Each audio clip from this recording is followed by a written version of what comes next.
It's time for the word for the day. The word for the day comes out of 2 Peter chapter 2, starting at verse 1.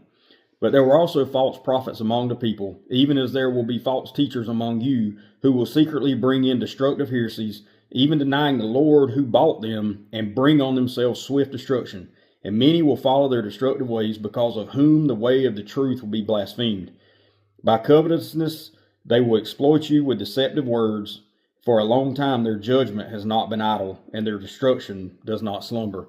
So what I want you to hear out of that is the deception part. And you look all around you, everywhere you go, it's just full of deception. You got political bandwagons, you've got denominational bandwagons, where people are just jumping on because they're hearing what they want to hear, but they're not hearing the truth. And that's where the false teacher part comes in, and the false prophets and all that stuff is the deception. You look at how AI has completely reshaped everything that you see on YouTube or Facebook or whatever. Anything can be faked. So, keep your head in the Bible and make sure that, if you hear something, if somebody says something, make sure it goes in line with what God's word says, because if it doesn't follow what God's word says, that's a false teacher and possibly a false prophet.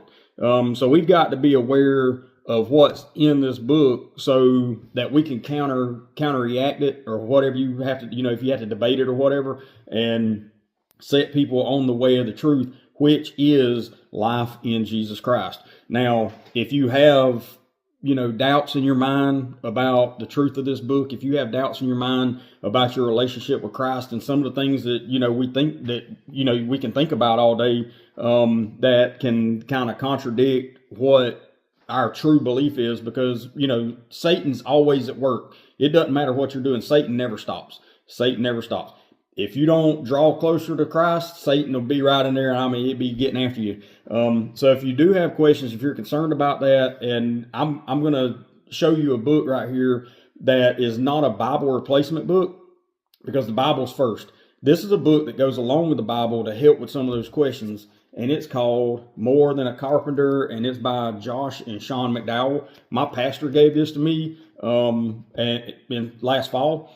And I finished reading. I have a lot of books I'm reading, but I finished reading it. And if you need a good testimonial book to go along with the Bible, to answer some different questions here and there, More Than a Carpenter is awesome, and I would highly recommend that. But anyways, that's the word for today. Man, y'all have a blessed day, and I'll catch you on the next one.